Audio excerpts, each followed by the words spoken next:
영접하는 자 그 이름을 믿는 자들에게는 하나님의 자녀가 되는 권세를 주셨으니, 여기서 하나님의 자녀가 되는 권세를 주셨다는 점에 주목할 필요가 있습니다. 우리는 원래 죄의 종이었던 사람들이었는데 예수 그리스도의 십자가를 받아들임으로써 하나님께서 우리를 자녀 삼아 주었습니다. 이것을 신학적으로 양자라고 이야기합니다. 양자에는 굉장히 중요한 신학적 원리가 있는데요. 우리가 하나님의 양자녀인데 하나님에게는 친자가 한 명 있습니다. 누구죠? 바로 예수 그리스도입니다. 즉 우리가 양자라고 하는 것은 우리에게 큰 형 혹은 큰 오빠가 생겼다고 하는 것입니다. 여기에서 우리 신앙의 기본적인 구조가 모두 나옵니다. 유대 문화에서는 장남이 동생들을 모두 챙겨줘야 되기 때문입니다. 그분은 장남의 의무를 다하기 위해서 동생들을 위하여 십자가에 못 박혀 죽으셨습니다. 그러므로 우리에게는 두려움이 없습니다. 하나님 제발 이거 해주세요. 이것만 해주시면 내가 하나님을 위해 뭐든 다 할게요. 이런 기도 제목이 아니라, 형 뭐 하는 거야? 동생 책임져야지. 나 결혼, 나 병마, 나 지금 내면의 상처, 형이 지금 책임져줘야 되는 거 아니야. 오빠가 책임져줘야 되는 거 아니에요? 이런 방식의 놀라운 기도를 할 수 있게 되어지는 겁니다. 우리의 기도의 능력이 달라지는 겁니다.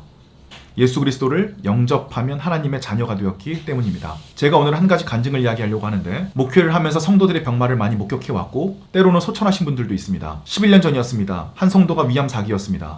그 성도를 위해서 밤을 새도록 기도했지만 결국 소천했습니다. 굉장히 실망했습니다. 두 가지를 깨닫게 되었는데요. 첫 번째는 하나님의 뜻은 내 뜻과 다르다는 것입니다. 두 번째는 성도들의 병마를 위해서 기도했는데 성도의 병마가 낫지 않는 경우에 성도들이 믿음을 잃거나 가족들이 실망할 수도 있다는 사실이었습니다. 첫 번째는 너무 좋았어요. 하나님의 뜻과 내 뜻이 다르다는 건 너무 좋았는데, 두 번째가 문제였습니다. 목회자로 자신감을 잃기 시작했습니다. 그 이후로는 비겁한 기도만 했습니다. 하나님의 뜻이 이루어지기를 원합니다. 하나님의 뜻이 이루어지기를 원한다는 기도가 비겁한 기도라는 게 아니라, 이 문장 자체는 너무 좋은 문장인데 그 좋은 문장을 사용하는 내 마음의 진심은 내가 정말 믿음으로 기도하는 것이 두렵다는 것이었습니다. 그래서 11년 동안 문제가 생긴 사람들을 봤을 때 하나님의 뜻을 알기를 원합니다라고만 기도해왔습니다. 그런데 이것이 제 두려움에서 기인하고 있다는 것을 최근에 깨닫게 되었고, 이제 진짜 하나님의 자녀로서 기도하기를 시작을 했습니다. 그래서 저는 목회자로서 성도들의 문제를 위해서 기도할 때 하나님의 뜻이 이루어지기를 원합니다라고 기도하지 않기로 결정했습니다. 하나님의 뜻이 이루어지는 건 당연한 것이고 하나님께서 알아서 하실 것입니다. 저는 하나님께서 영접하는 자, 곧 그 이름을 믿는 자들에게 자녀가 되는 권세를 주셨다는 사실을 믿고 병마가 낫기를 위하여 기도하겠습니다. 예수님을 영접하게 될 것을 위하여 기도하겠습니다. 이 상처가 회복될 것을 믿으며 기도하겠습니다.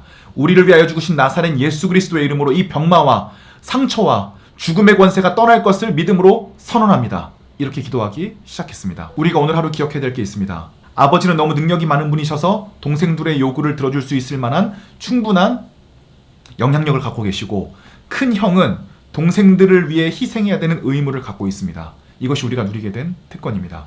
오늘 하루 힘든 일들이 많으시겠지만 그 특권을 가지고 자신의 삶의 자리로 뜨겁게 나아가시는 월요일 되시기를 주님의 이름으로 축복을 드리겠습니다. 전 또 내일 영상으로 돌아오도록 하겠습니다.